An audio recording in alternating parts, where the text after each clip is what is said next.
আচ্ছা, ভারতে পশুদের স্বাস্থ্যসেবার পুরো বিষয়টা কে দেখাশোনা করে? এর উত্তর হল ভেটেরিনারি কাউন্সিল অফ ইন্ডিয়া, মানে ভিসিআই। এই সংস্থাটাই নিশ্চিত করে যে দেশের সব পশু যেন শুধু যোগ্য আর রেজিস্টার্ড ডাক্তারদের হাতেই সবচেয়ে ভালো চিকিৎসাটা পায়। চলুন আজ এই গুরুত্বপূর্ণ সংস্থাটা সম্পর্কে একটু বিস্তারিতভাবে জেনে নিই। আমরা কয়েকটা ধাপে পুরো বিষয়টা বুঝব।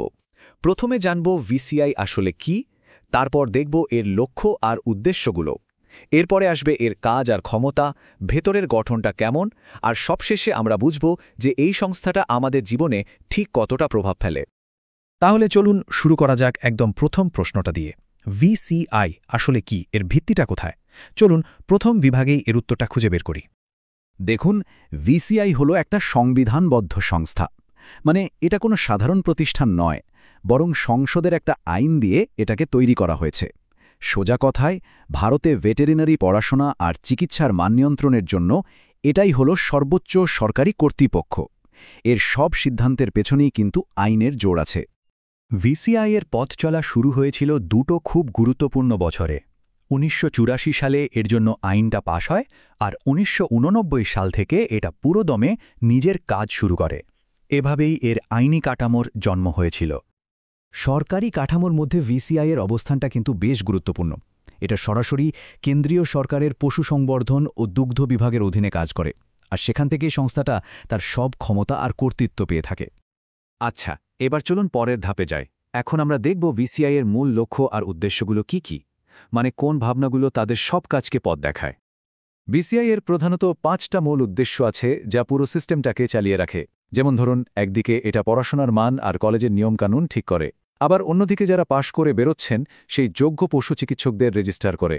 শুধু তাই নয়, দেশের পশু স্বাস্থ্য নিয়ে কোনো নীতি তৈরির সময় সরকারকেও কিন্তু এরাই পরামর্শ দেয়। মানে শিক্ষা থেকে শুরু করে পেশা পর্যন্ত সবকিছুই এদের নিয়ন্ত্রণে থাকে। ভিসিআইয়ের লক্ষ্যটা কিন্তু শুধু পশুদের মধ্যেই সীমাবদ্ধ নয়, এটা জনস্বাস্থ্য আর খাদ্য নিরাপত্তার মতো অনেক বড় বিষয়গুলো দেখে। কারণটা খুব সহজ, তাই না? সুস্থ পশু মানেই তো নিরাপদ খাবার আর সুস্থ মানুষ। এর সাথে সাথে গবেষণা আর নতুন চিন্তাভাবনাকে উৎসাহ দিয়ে তারা এমন এক দক্ষ টিম তৈরি করতে চায় যারা বিশ্বমানের সেবা দিতে পারবে। তো লক্ষ্যগুলো তো বোঝা গেল, কিন্তু ভিসিআই এগুলো অর্জন করে কিভাবে? চলুন এই বিভাগে আমরা তাদের প্রতিদিনের কাজ আর সেই কাজগুলো সফল করার জন্য তাদের হাতে থাকা আইনি ক্ষমতা নিয়ে কথা বলবো। ভিসিআইয়ের কাজগুলো আসলে একটা সম্পূর্ণ চক্রের মতো। এটা একদিকে যেমন পড়াশোনার মান ঠিক করে, তেমনি পাশ করা ডাক্তারদের নাম রেজিস্টার করে, আবার তাদের জন্য নৈতিকতার নিয়মও তৈরি করে দেয়। এখানেই শেষ নয়, কলেজগুলো সেই নিয়ম মানছে কিনা সেটাও তারা পরিদর্শন করে দেখে, এবং দরকার পড়লে সরকারকে সঠিক পরামর্শ দেয়। আর হ্যাঁ, ডিগ্রিকে স্বীকৃতি দেওয়াও তাদের একটা বড় দায়িত্ব। তাহলে এখানে মূল ব্যাপারটা হলো ভিসিআইয়ের কাজ আর ক্ষমতার মধ্যে পার্থক্যটা বোঝা। একদিকে তারা মান ঠিক করা বা কলেজ পরিদর্শনের মতো কাজগুলো করে, আর অন্যদিকে সে কাজগুলোকে কার্যকর করার জন্য তাদের হাতে কলেজের স্বীকৃতি বাতিল করা বা শাস্তিমূলক ব্যবস্থা নেওয়ার মতো আইনি ক্ষমতাও রয়েছে। চলুন এবার কাউন্সিলের ভেতরে একটু উকি দেওয়া যাক। কারা এই গুরুত্বপূর্ণ সংস্থাটা চালান আর এর গঠনটাই বা কেমন, এই বিভাগে আমরা সেটাই জানব। কাউন্সিলের গঠনটা দেখলেই এর আসল শক্তিটা বোঝা যায়। এখানে কিন্তু শুধু সরকারি প্রতিনিধিরাই নন, বিশ্ববিদ্যালয়, কলেজ আর ইন্ডিয়ান ভেটেরিনারি অ্যাসোসিয়েশনের মতো পেশাদার সংস্থাগুলোর সদস্যরাও আছেন। এই বৈচিত্র্যটা রাখা হয়েছে যাতে যে কোনো সিদ্ধান্ত নেওয়ার সময় একেবারে মাঠ পর্যায়ের বাস্তবতা আর একাডেমিক দৃষ্টিকোণ দুটোই সমান গুরুত্ব পায়। এই যে দেশজুড়ে এত কর্মকাণ্ড, তার মূল কেন্দ্রটা হল নয়াদিল্লি।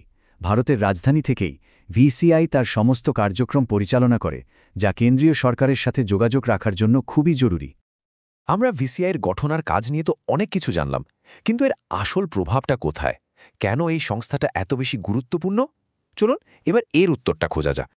দেখুন, ভিসিআইয়ের গুরুত্ব কিন্তু অপরিসীম। এটা শুধু পশুদের ভালো চিকিৎসা নিশ্চিত করে না, বরং আমাদের সবার নিরাপত্তাও বজায় রাখতে সাহায্য করে। কারণ পশুদের স্বাস্থ্য তো সরাসরি মানুষের খাবার আর স্বাস্থ্যের সাথে জড়িত। এর পাশাপাশি এটা আমাদের দেশের গ্রামীণ অর্থনীতিকেও অনেক শক্তিশালী করে তোলে। ভিসিআইয়ের আধুনিক চিন্তাভাবনার একটা সেরা উদাহরণ হল ওয়ান হেলথ কনসেপ্টটা। এই ধারণাটা বলে যে মানুষ, পশু আর পরিবেশের স্বাস্থ্য আসলে একে অপরের সাথে গভীরভাবে জড়িয়ে আছে। ভিসিআই এই ধারণাকে সমর্থন করে, যা প্রমাণ করে যে তারা সময়ের চেয়েও এগিয়ে চিন্তা করে। আমরা আমাদের আলোচনার প্রায় শেষ পর্যায়ে চলে এসেছি। চলুন এতক্ষণ যা কিছু জানলাম তা একটা ছোট্ট সারণীর মাধ্যমে আরেকবার ঝালিয়ে নেওয়া যাক। এই টেবিলটা হলো পুরো আলোচনার একটা দারুণ সারসংক্ষেপ। এখানে দেখুন ভিসিআই এর পুরো নাম কি, কবে তৈরি হয়েছে, কোন মন্ত্রণালয়ের অধীনে কাজ করে, এর মূল ভূমিকা কি আর এর প্রধান রেজিস্টার কোনটা, এই সব জরুরি তথ্য এক জায়গায় গুছিয়ে দেওয়া আছে। সত্যি বলতে এক কথায় ভিসিআই শুধু একটা নিয়ন্ত্রক সংস্থাই নয়, এটা ভারতের পশু স্বাস্থ্যসেবা খাতের মানের রক্ষা কবচ আর উন্নতির আসল ভিত্তি।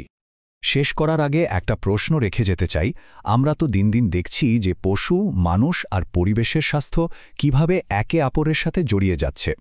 তো এই পরিস্থিতিতে আগামী 10 বছরে ভিসিআই এর মতো সংস্থাগুলোর ভূমিকা কতটা গুরুত্বপূর্ণ হয়ে উঠবে বলে মনে হয়?